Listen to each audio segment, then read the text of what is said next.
próxima questão. Duas irmãs que dividem o mesmo quarto de estudos combinaram de comprar 2 caixas com tampas para guardarem seus pertences dentro de suas caixas, evitando assim a bagunça sobre a mesa de estudo. Uma delas comprou uma metálica e a outra uma caixa de madeira, de área e espessura lateral diferentes, para facilitar a identificação. Um dia, as meninas foram estudar para a prova de física e, ao se acomodarem na mesa de estudos, guardaram seus celulares ligados dentro de suas caixas. Ao longo desse dia, uma delas recebeu ligações telefônicas, enquanto os amigos da outra tentavam ligar e recebiam uma mensagem de que o celular estava fora da área de cobertura ou desligado. Para explicar essa situação, um físico deveria afirmar que o material da caixa, cujo telefone celular não recebeu ligações, é de... Então vamos reler. Vocês já viram essa questão do Enem, esse final de semana, né? Viram lá direitinho, mas vamos repetir. Ó. 2 irmãs que dividem o mesmo quarto de estudo combinaram de comprar 2 caixas com tampas para guardar seus pertences de suas caixas, evitando assim a bagunça sobre a mesa de estudo. Uma delas comprou uma caixa metálica e a outra uma caixa de madeira, tá? Então, um dia estudando, elas colocaram os pertences, o telefone celular, cada uma colocou seu telefone na sua caixa e uma recebeu e a outra não.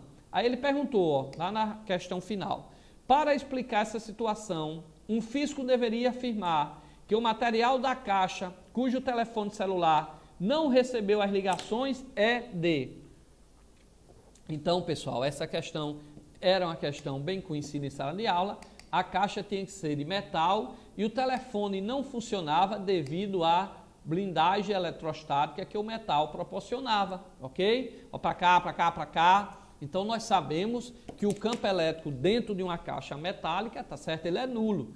A diferença, o potencial elétrico é constante. Então, ali vai servir, ali vai formar realmente uma blindagem de tal forma que não tem como as ondas eletromagnéticas chegar ali naquele celular e tocar. Na caixa de papelão, não. As ondas passam, atravessam o papelão, tá certo? E atinge o telefone. Então, como essa menina colocou esse telefone dentro dessa caixa metálica, né, tampada, então ela não poderia receber essas ondas eletromagnéticas, porque ali forma uma, exatamente, blinda, né? E ali as ondas eletromagnéticas não conseguem chegar, ok? Então, a estudante que colocou o telefone dentro de uma caixa metálica, ele era como se ele estivesse ali sem receber as ondas eletromagnéticas, tá? O outro não, recebeu todas as ondas eletromagnéticas, por isso que a menina conseguiu falar, ok? Vamos lá para a correção da próxima questão do Enem. As mobilizações para promover um planeta melhor para as futuras gerações são cada vez frequentes. A maior parte dos meios de transporte de massa é atualmente movido pela queima de um combustível fóssil. A título de exemplificação do ônus causado por essa prática, basta saber que um carro produz, em média, cerca de 200 gramas de dióxido de carbono por quilômetro percorrido. Ok? Então, ó, a título de exemplificação do ônus, do mal causado por essa prática, basta saber que um carro produz, em média, cerca de 200 gramas de dióxido de carbono por quilômetro percorrido, ou seja, CO2. Ok? Um dos principais constituintes da gasolina é o octano, está aqui, C8H18. Por meio da combustão do octano, é possível a liberação de energia, permitindo que o carro entre em movimento. A equação que representa a reação química desse processo demonstra que... Aí vem aí as opções, tá? Para vocês. Letra A, no processo, há liberação de oxigênio sob a forma de O2. o coeficiente estequiométrico, aí vem todas as opções aqui para a gente, ok? Então eu vou reler essa questão, vocês já fizeram lá no Enem, mas nós vamos dar uma relembrada aqui e vamos resolvê-la. As mobilizações para promover um planeta melhor para as futuras gerações são cada vez frequentes. A maior parte dos meios de transporte de massa é atualmente movida pela queima de um combustível fóssil, tá? Nós sabemos aí, óleo diesel, gasolina, álcool, gás natural, tudo tem carbono, tá? Tudo produz CO2, ok? A título de exemplificação do ônus causado por essa prática, basta saber que um carro produz, em média, cerca de 200 gramas de dióxido de carbono por quilômetro percorrido. Um dos principais constituintes da gasolina é o octano. Ele deu aí C8H18. Você sabe, gasolina é um hidrocarboneto, só tem carbono e hidrogênio. Octano significa 8, ok? Por meio da combustão do octano, é possível a liberação de energia, permitindo que o carro entre em movimento. A equação que representa a reação química desse processo demonstra que... Então, tem aí todas as opções, tá? Então, eu coloquei aqui para vocês, vestibulando, mas vou escrever de novo. O que é que eu estou queimando? A gasolina. Ele deu a fórmula lá, a gasolina é C8H18, tá? Mas vocês sabem isso em sala de aula, porque a gasolina, ela possui 8 carbono, tá? Então, nós temos a gasolina aí com C8H18. A formulazinha desse hidrocarboneto, vocês aprenderam, é CnH2n mais 2, só relembrando. Como é octano, no lugar do N eu coloco 8. 2 vezes 8, 16, mais 2, 18. Então, tá aí a fórmula da gasolina. Mas a gente nem ia demonstrar, porque ele já deu, tá? Só fiz relembrar o que vocês viram aí em sala de aula. A combustão é queimar com oxigênio, tá? C8H18 mais oxigênio. Quando eu queimar, vai dar o quê? C com O dá o CO2, que é o gás carbono, e H com O2 dá a água, o vapor d'água que sai no escape, ok? Então, na queima da gasolina, o que é que eu tenho no escape? CO2 e água. Vai para cá, vestibulando. Aí se cair lá no vestibular, o que é que sai pelo escape no carro? Aí você vai botar, professor Luiz Carlos ensinou, sai CO2 e água. Não, preste bem atenção, não só sai isso.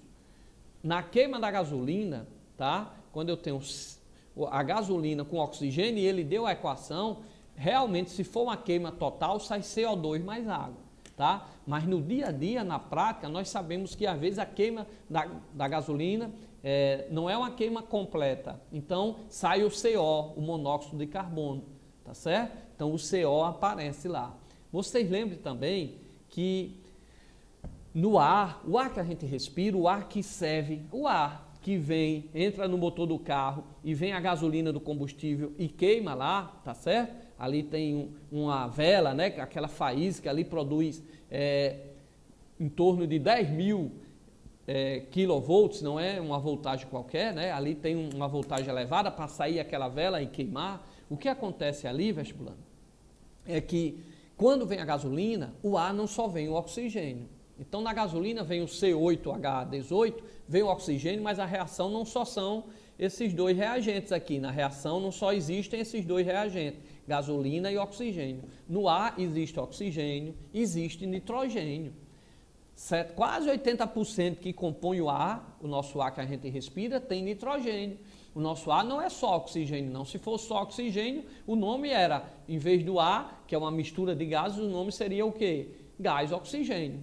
Então, a gente tem quase 20% de oxigênio, mas tem nitrogênio. E esse nitrogênio que vai no ar, lá para o carro, ele também reage, ele também faz parte da reação. Se faz parte da reação, o que é que vai sair no escape? Vai sair o CO2, o gás carbono, da queima da gasolina, sai o vapor de água, sai o monóxido de carbono do CO, porque nem toda a queima da gasolina é completa, mas sai também os gases da queima do nitrogênio lá, e reagindo com oxigênio, tá? Sai lá os óxidos de nitrogêniozinho ali, o NO2, o NO, tá? E mais ainda, quando ele sai ali do carro, dependendo aí a temperatura e do horário, esses gases aí, esses óxidos aí de nitrogênio, eles reagem com o oxigênio do ar e formam ozônio, e formam O3, tá?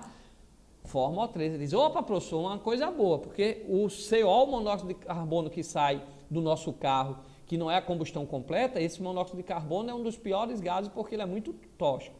O CO2 é ruim porque é um dos gases que vai para a atmosfera e provoca o que a gente sabe de efeito estufa, porque o CO2, a energia, a onda eletromagnética vem do Sol, toda onda transporta energia, ela passa pelo CO2, quando ela bate na Terra e vai voltar para o espaço, esse CO2 prende ela aqui, porque quando ela bateu na Terra, ela perde energia, quando ela volta, ela vai com energia menor e termina o CO2 por ressonância, absorvendo essa energia, e aí essa energia que ia voltar para o espaço, termina ficando e vai esquentando a Terra, é o que a gente chama de efeito estufa. Então esse CO2, ele sai do vapor do carro, né, e vai-se embora e prejudica, tá certo? Agora, e o ozônio que aparece também depois desses nitrogênios que entraram aí junto com o ar na mistura e lá no motor de combustão, apareceu e formando esse ozônio. Esse ozônio não sobe não, esse ozônio só aparece em dias muito quentes, é que aparece esse ozônio. Só que esse ozônio, ele é formado aqui embaixo, mas ele não consegue subir, porque o ozônio que é formado aqui, principalmente em dias quentes, ele tem uma massa maior do que a massa do oxigênio do ar. O oxigênio é O2 que está no ar, N2, o ozônio é O3, então ele tem uma massa maior. É o oxigênio, que na tabela tem massa 16, vezes 3, O3, então vai dar 48. Então, como ele tem uma massa maior, ele não consegue subir para a atmosfera, porque o ideal seria se ele subisse, porque aí ele evitava que aquelas ondas ultravioleta, o ozônio, o O3, ele evita que ela chegue na Terra, tá? Então, como elas estão entrando, esse ozônio ele fica muito aqui na superfície e não consegue subir porque sua massa molecular é maior, tá certo? Então era bom se ele subisse, mas ele não sobe, ok? Então, lembre-se que quando na queima da gasolina, no cano de escape de um carro, não só sai o CO2, como a gente falou, mas nessa equação aqui, ele fala exatamente sobre a combustão da gasolina. Então, olha aí na telinha. A combustão da gasolina, eu vou fazer aqui de novo, C8H18 que ele deu, mais oxigênio, oxigênio é a combustão, tá certo? Vai formar quem? C com O, o gás carbônico, o CO2, H com O, o vapor d'água. Então, isso aqui é o que ocorre quando a gente queima a gasolina e sai no escape, tá? O que é que acontece? Eu tenho que balancear. Aí balanceei aqui, ó. Tá? Isso é a questão do Enem, a gente não vai perder aqui muito tempo. Tinha 8 carbono, do outro lado tinha que ter 8, então multipliquei o carbono por 8. Então balanceei e chego aí essa equação. Quando eu chego aí nessa equação da combustão completa, eu vou para a resposta. O que é que ele diz? No processo, a liberação de oxigênio sobre a formação de O2. Mentira, no processo houve o quê? Consumo de oxigênio. No processo, o oxigênio está no reagente, então houve um consumo, não houve formação. O que formou foi o quê? Gás carbônico e água. Então essa letra A, ela está errada lá no Enem, ok? Beleza? Aí ele diz aqui, o coeficiente estequiométrico para a água é de 8 para 1 do octano. Então, da água é de 8 para 1. Observe que não.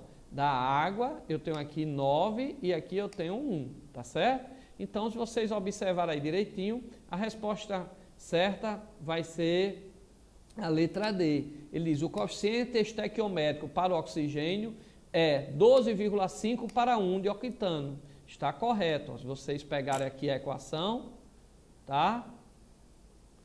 Vocês pegaram aqui a equação, o que é que vai acontecer? Ó, apagando aqui o que eu escrevi, para a gente dar essa resposta.